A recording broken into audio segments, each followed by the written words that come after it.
Alright, what's up, lads? We can't be friends anymore. Yeah, I'm fine. You spoiled this movie for me.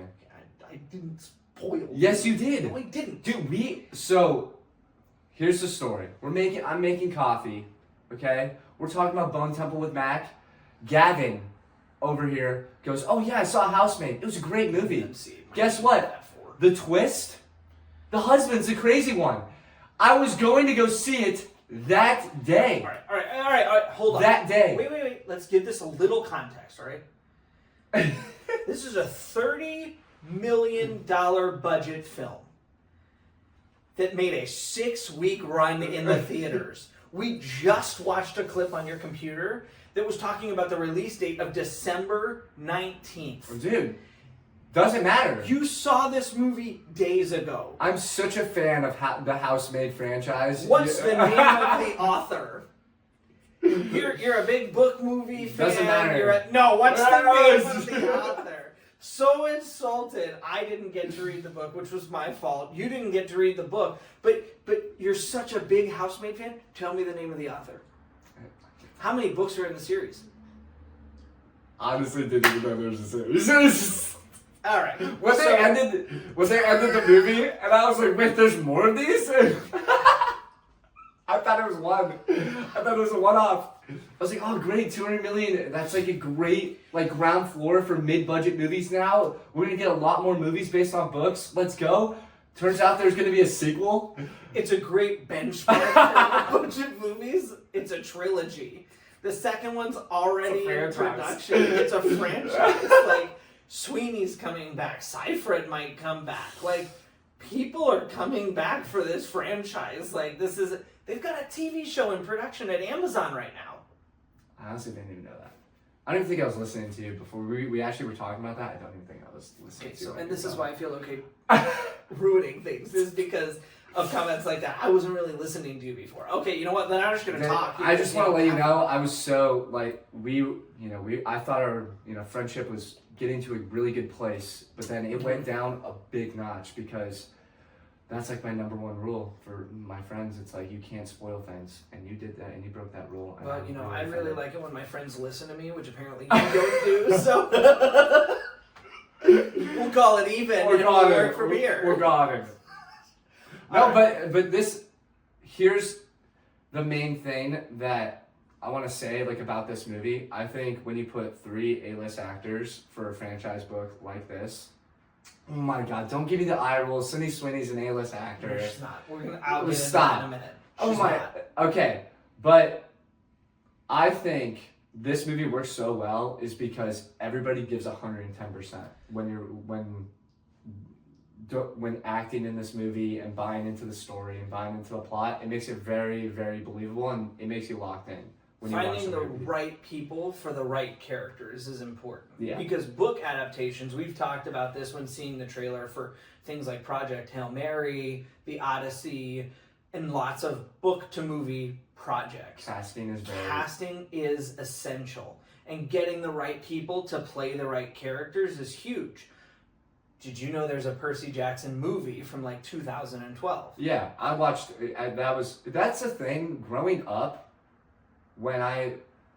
book adaptations were huge during our childhood. They were huge. The problem was that the casting didn't usually get done very well. So the Percy Jackson movie that Disney did was supposed to turn into this big old huge franchise.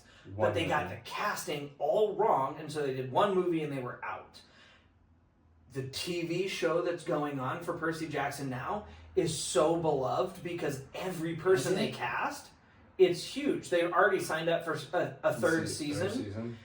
And season 2's not even fully rolled out yet. And so it's gaining a bunch of traction. Aragon, which is another book-to-movie adaptation. Yeah. They got one movie and then got killed. Disney's talking about it as the biggest TV show. They're spending a lot of money on that, right? They're spending eons of money. They're creating an entire world set just for this franchise. Yeah. This is the kind of effort. I mean, Hogwarts is building Hogwarts for their TV show. We've talked about it, yeah. This is the kind of stuff that you want to see for book adaptations, and you can tell Housemaid puts that same kind of effort. Seyfried is perfect casting for her character. I mean, fans have talked about it online. Sweeney was perfect for her character. The husband was perfect. I mean, everybody was perfectly cast for who they needed to be. And the number one thing that I saw in the press tours was Seyfried was talking about moments in this movie where she was having trouble with certain scenes. The slap between her and Sweeney. Yeah. And she remembers going up to the director and going, do we really need this? And the director looking at her and going, it's in the book. We have to have it. Yeah. Because it's essential for the people who are fans of the book to see this in the movie. That's and great. Moments like that are why movies like this can be a success, because directors and actors are finally realizing if you pay attention to what's important to the fans of the book, the movie will be great.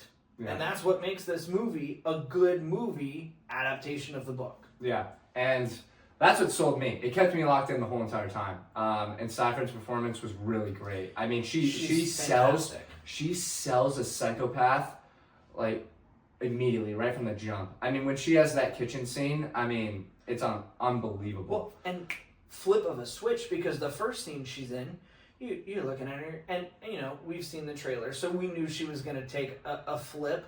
Mm-hmm. But the first scene she's in, she looks so normal and calm and cool and collected. That's a tough performance, and she knocked it out of the park. Well, and she flip flops like 6 times in that movie. Yeah. She goes from angry to violent to scary to sweet to humble to twisted to. I mean, she jumps all over the map in this movie. It's kind of comical sometimes. It was. That's the thing that I liked about it too. The writing was really good. Obviously, it's based on a book. I understand that, but the writing has to kind of match. It has to translate. And since the acting was really good, the writing and when the delivery of the comedic lines, I thought it hit. Like, I was actually in a theater. And we've talked about, you know, theaters not necessarily being full. We've had discussed sort of that thing. The whole back 2 rows of the best seats of the theater were filled, and people were laughing and really enjoying this movie. Obviously, there's a ton of fans of this franchise that I'm learning now. But overall, I think that's the biggest strength of this film too. The acting, the writing, and how it translated to the movie. It was very well done, and I just have to give them their due for that, because the story's obviously great. You're locked in the whole entire time, but when the performances are great and then the line delivery and the writing makes it that much better, it kept me locked in for that whole entire 2.5 hours. Kind of dragged a little bit, but it was overall pretty good. Bring up the comedic timing and everything. It's a heavy story. Mm-hmm. It's not a lighthearted story. Yeah. I mean, it kind of starts a little, you know, this girl's down on her luck. You don't get a lot of context on Sweeney's character, but she's in a bad way. She finds this job, and then things go from bad to worse to horrible really quick. And then the more context you get, the heavier the story is. But those little bouts of humor and everything else kind of, A, help keep the story moving, and B, those little moments help it from being too heavy of a story while still getting the point across. Yeah. The comedy doesn't feel slapstick, but it also kind of takes some of the weight of the movie off, so it doesn't feel like you're being buried in the movie, and keeps the story going. There were a couple of lulls that I was like, okay, we could pick up the third act. Here, like, the third act. Did you think that? Like, I did. When the twist happens, I do want to like kind of get into it specifically. When the twist happens, and then they kind of go into the details of their backstory. I do love those moments when, oh snap! This is now where the whole entire story's changed. We talked about it, you know, with this book right here.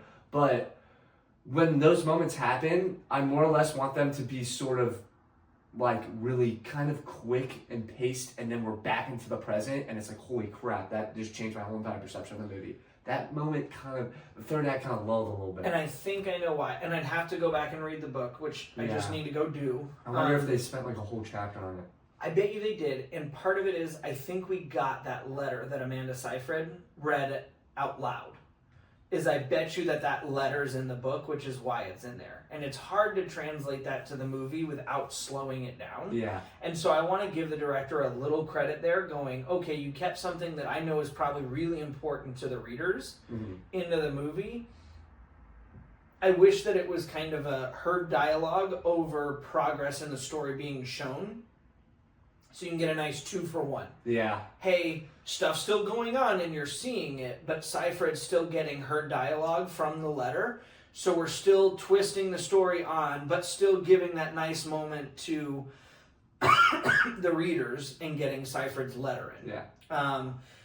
But it did slow down a little. And then the epilogue of the movie is just insane. I mean, it finishes off great, getting away with it, and setting up the next movie so well. A lot of the time they leave you on these huge cliffhangers and everything else, and I feel like they serve up an ending that if the next project got canceled, you could live with it. Because you know what she's going to do, you know where Seyfried's family's going, and justice has been served. So I'm satisfactory on every storyline. There's no like loose end or anything. But if we do get another movie, I'm intrigued about where everybody is and what everybody could be doing. Yeah. And I think with a story like this, you're obviously, from the trailer's great, by the way. I mean, trailers have been really good to start this year, I do have to say. Not giving away a lot. Yeah, not giving away a lot, but kind of giving the theme and like tone of the movie and what you're expecting. I mean, this was based on a book, so people already knew the story going in. But the build up to, and I do have to say, this is a rewatchable movie where if you don't know the story and you watch this for the first time, you're wanting to watch it again, seeing where the cracks were. I want to go back and see if where did Andrew go wrong? And that's the thing that, although you did spoil this movie for me, it's okay, because when I watched the movie, I was like, okay, I can dive into where is this man a psychopath and where were the cracks. In the beginning of the movie, when they're walking down the stairs, she goes, talks about how he loves everything neat and everything needs to be perfect. She's like, these stairs are kind of weird. Honestly, sometimes I feel like I'm gonna kill myself on them or something along those lines. And I just go, okay, that's a weird thing to say. I'm just gonna keep that in mind. And then all of a sudden, the man, biggest spoiler of the whole entire thing, but the man Andrew falls off, literally cracks his head, and then she's like, yeah, he killed himself. I'm like, okay, well, that was a nice, that's good writing right there. That was really good. It is. And throughout the story, they have moments like that where everything that's foreshadowed comes to pass, and they do a really good job of connecting everything together and really making you feel like every part of the story was really intentional. The gardener, the room upstairs, every bit and piece of story led to something specifically. Nothing was in there just to be randomly in there. Everything had a purpose. And that's really good, because a lot of the time I feel like, especially in whodunit movies, you get a bunch of stuff thrown in there at you just to be distractions. And this wasn't one of those movies where I felt like, okay, we had a bunch of fluff and then like 6 important things to pay attention to. Everything led to something, but it was so well done that you couldn't see it until they finally were like, ta-da, he sucks. And you're like, oh yeah, he does suck. So great from Seyfried, where she's like crying and she's like, oh thank God, and then she like goes out. I laughed pretty hard there because what a great like change of pace, and then she's dancing and everything. That's the thing. When you look at her profile of what she's done previously, in the last movie she was in, it was like a culty movie that she was in before. It was very indie, to be honest. The budget was very small. Sure. I don't know if you saw it was big on Instagram, and they were like really pushing it just for like it may not have come out yet. Are you talking about The Testament of Anne Lee? I believe so. It's coming out soon. Very culty. Yeah. It's So you can tell that she's just one of those actors that goes all in anything that she does. And she's fantastic. I mean, I can't remember a project that I remember seeing her in and going, I don't feel like she gave enough effort into it.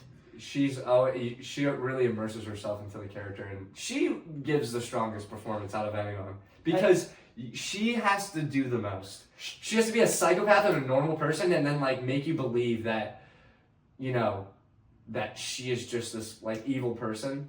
Hands down, she's the hardest task of anybody on this entire cast. Without her, this movie does not work. Well, right. And I think if you cast anybody with half of her acting talent, this goes from a good movie to an awful movie really quick. Really quick.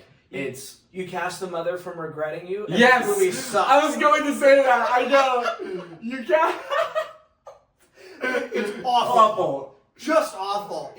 Honestly, and we said for Regretting You, like if the mother just gave a better performance, this movie would be like a 10 out of 10. If you cast Amanda Seyfried as the mother in Regretting You, that movie's Oscar worthy. Oscar worthy.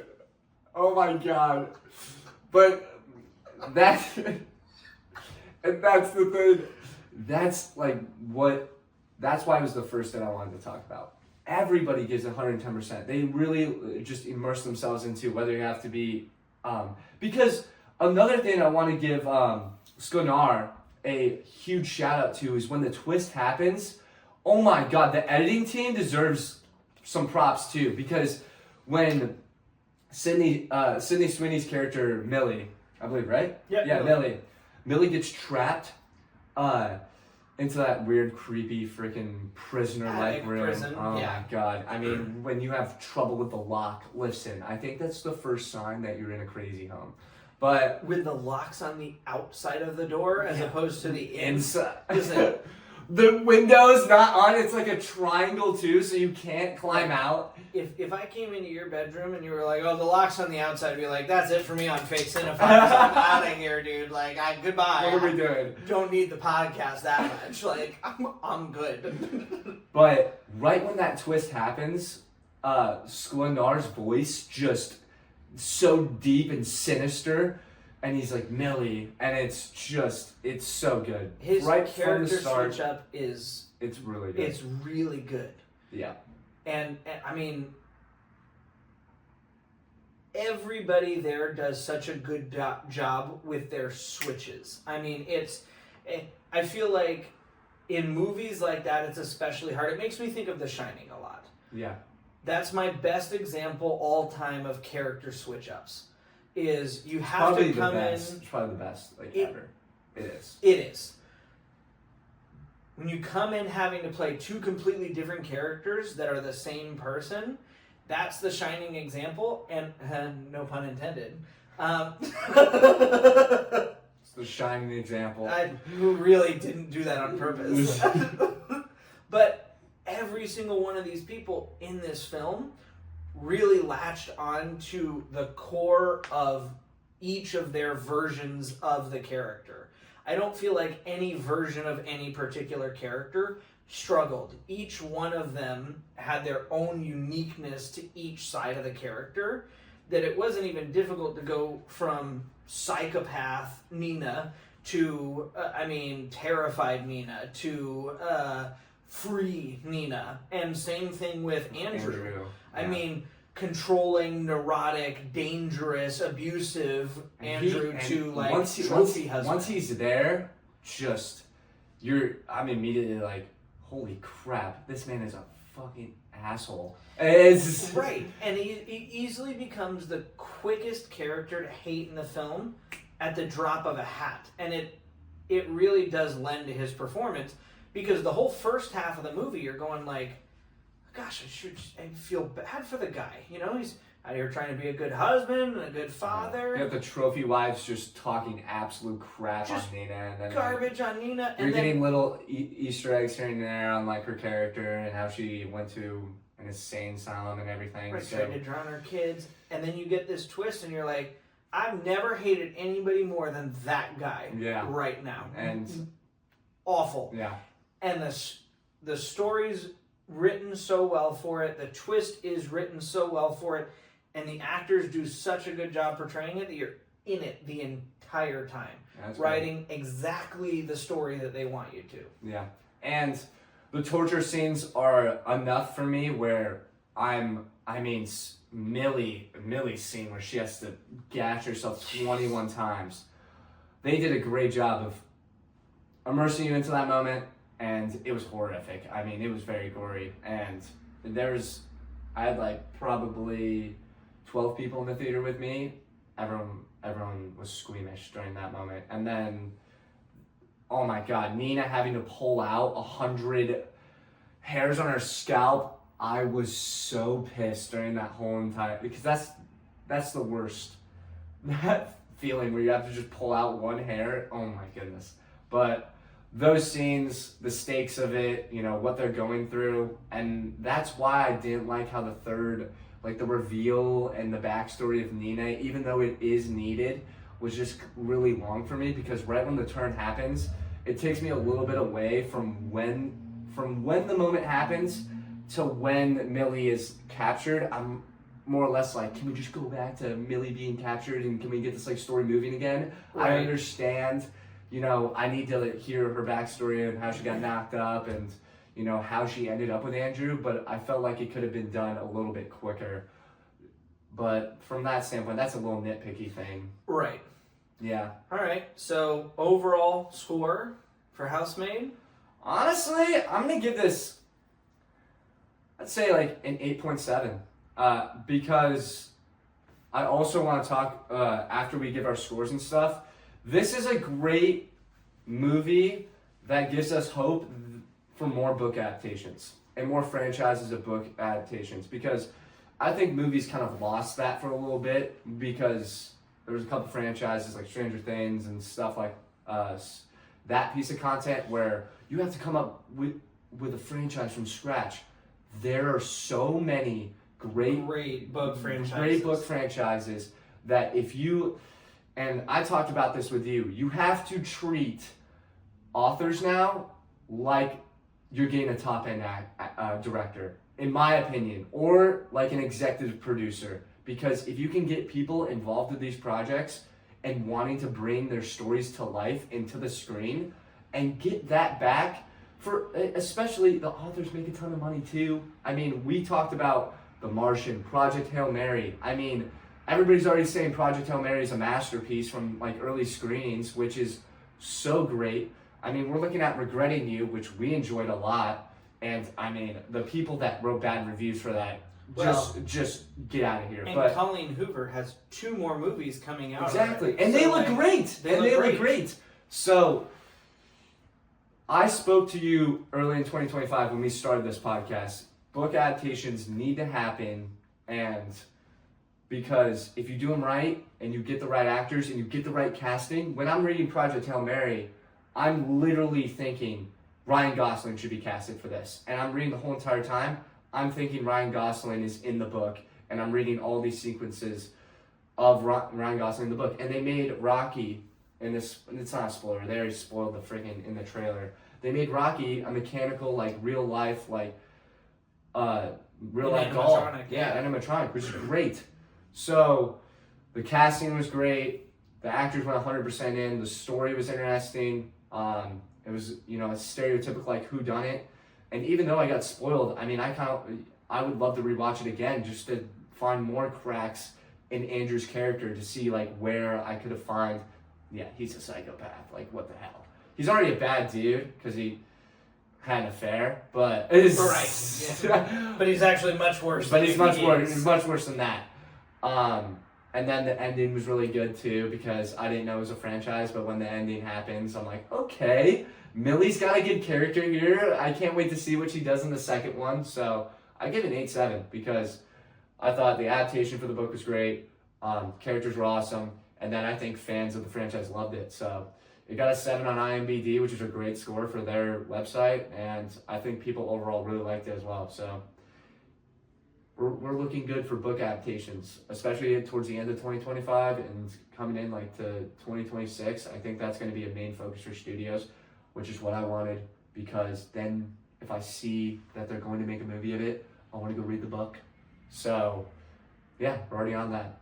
Yep. And yeah, I thought it was good. 8.7. 8.5 for me. Thought it was really good. Story was great. Twist was great. Actors did a really good job. Some of the lull in the third act did slow me down a little bit. I am not one of the people who think Sydney Sweeney's an all-star actor. Her being cast as the lead for the trilogy. Dude, come on. Listen. What was your favorite scene in the movie? Favorite? Not that one. Favorite scene in the movie was actually probably Amanda Seyfried's face-off with her husband. Honestly, yeah. Most satisfying thing in the movie. Oh, that was great. I mean, it was just... You're just a codependent, crying. So good. So good. And I mean, she does such a good job. The look on her face, in her eye, I mean, she nailed the part perfectly. She did a great job. Movie franchise or superhero franchises are like, yeah, she's getting shit for Amanda Seyfried. Marvel right now and DC and James Gunn's like, I need her. That one. But I agree with you. Book franchises should be a thing. This one's a great example. Director, actors, everybody bought into the book. It's a good book. And I'm saying that without having read it. Yeah. I know it's a good book. We've got a friend at work, actually, who's read the book. Aaron has read the book. Loves the book, has read the trilogy. I'm going to read the book. I'll probably end up reading the trilogy because we'll go see the other movies. Yeah, probably in 2 weeks. While I'm still reading the Odyssey. Maybe. I'm on page 50, by the way. We're making progress. But it's exciting to see things done well. I like seeing Regretting You done well. I'm excited to see that the initial instinct is that Project Hail Mary is going to surpass expectations for being done well. Yes. I'm happy to see that Housemaid not only exceeded expectations, but blew out the box office and did well. I mean, over quadrupled their expected money revenue at the box office in the time when it was competing against movies that were expected to basically make it irrelevant in the theaters. It did a great job. It signed on to do many other things. Brandon Sanderson just got signed on with Apple to do Mistborn. Michael B. Jordan is doing The Fourth Wing. Aragon is in talks with Disney to be able to do that. I mean, that book franchise was so popular when we were kids. So popular. Christopher, I'm going to mess up his last name, Paolini, I believe, forgive me if I'm wrong, just released the 5th book in the series, not quite like a year and a half ago. Oh my God. So there's new content even coming out for it. So there's so many good franchises to take advantage of, and it encourages me to see directors and actors and everybody buying into that process. Yeah. And little side note on books, J.K. Rowling said she's seen the first 3 episodes, and she said they were unbelievably amazing. All right. That's enough for me to watch it. I'm not going to say it's amazing, but if the author of the universe for that story said they're amazing, it'll get me into my seat watching it when it comes out. Yeah. I'm happy for where, like the thought process of studios being like, these are great stories and people will go to the theaters to watch them because they're such big fans of the books. It's Harry Potter. It's literally Harry Potter. People showed up lining outside of theaters to go see the Harry Potter movies. Fault in Our Stars. Fault in Our Stars. I remember watching that with 20 people. Hunger Games. And people. You know how many people are going to watch Hunger Games? The new one looks amazing. I will be there for the midnight release. I'm taking the day off. We were at trivia, and the host says, "Guys, read the new Hunger Games book. Amazing."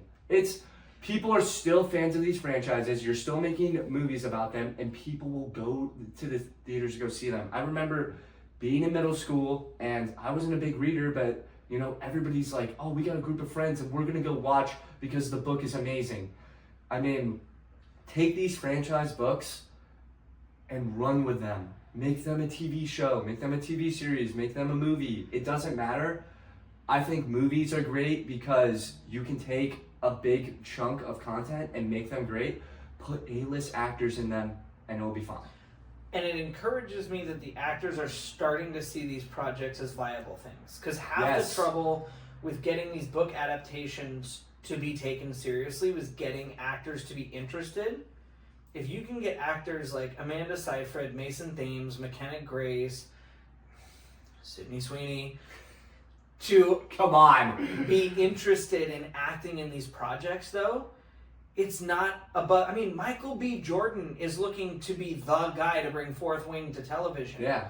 If you can get names like that attached to these projects, Cillian Murphy's rumored to be Voldemort. If you can get a guy like Cillian Murphy to come do a book, the world opens up for these projects. For everything in cinema. I mean, and the stories, people are starved for original content. They're all original content. Yeah. This is the perfect place to start. So just because it has a source material doesn't mean, like, some of my favorite, you know me, I'm a big anime guy. I love it. I think some of the best stories in fiction are from anime. I mean, like Attack on Titan, Naruto. But those are from the source material. They have source material already, and all they have to do is adapt it. And they can add on stuff. One of my favorite animes, Bleach, for example, the author at the time was dealing with a ton of health issues, so he couldn't give the manga its due and flesh out the story. So when they go to adaptation, they're able to add things. That was very nerdy of me, but I don't care. It's you do manga, I do books. You can add on to things when you go to the cinema too, and you might be able to add things that even the readers like yourself, or me, will appreciate. And I'll be like, that's what I liked. Heck, I mean, I kind of am starting to come around to How to Train Your Dragon live action, but it is what it is. Because I've been thinking about it for this past year now. We had that argument, and it still weighs on me. But they were able to add on stuff to that, and now they're making a second one, and I'm thinking about it. I'm like, okay, they're going to be able to add stuff. They're going to be able to give it justice. So maybe I'm coming around to the live action stuff. Not really, but whatever. It's fine. But yeah, that we had to have that conversation because I feel like that was lost for a little bit. Fault in Our Stars sold out the theater. Harry Potter. I mean, you told me about this. I thought that was just, another book, but I didn't know that they dove into Harry Potter's, when he was a father, how he has a cursed child, basically. I said, what the heck? And we don't have a movie for that yet. That we could easily. You know how many people, you told me the basic premise of that book. I said, make the movie. Right. If you could get Rupert Grint, Daniel Radcliffe, Tom Felton, and Emma Watson back for that project. Oh my! You guys would make $1 billion. And it would be perfect. They're at the perfect age. They're exactly at the perfect age. Just do it. Anyway. Lesson here, books make great movies if you do it right and you get people bought in. Housemaid, you did it right. You got people bought in. Good work. Great work. Upcoming, we have The Rip, we have Iron Lung, we have Greenland 2, and we've got Send Help, which, from what I've heard, is actually getting... We'll probably do Send Help first. I mean, I'm probably going to see that. Yeah, Send Help will be... Well, Greenland 2 will be first, and then Send Help. And we've got some others upcoming. Mac. But, funny Mac's coming back again. Yeah, so... Funny story about that. Mac was like, "Yeah, I've seen it Wednesday," and then I'm like, I'm like, okay, I'll see it Wednesday too. Not even out yet. No, it comes out. It came out the 30th. Yeah, so I'll see it next week. Freaking, he's like, "What movie time are you gonna go see it?" I'm like, "I don't know," and then I check Wednesday up. I'm like, "All right, well, I'm seeing Housemaid." So no, yeah, we'll be doing a lot of stuff. We'll be more consistent now. We're all caught up. And thank Gavin for posting everything because I have been lacking. He's been busy. He's been very busy. He's got UFC stuff. Yeah, but no, it's been great. So we'll see you in the next one.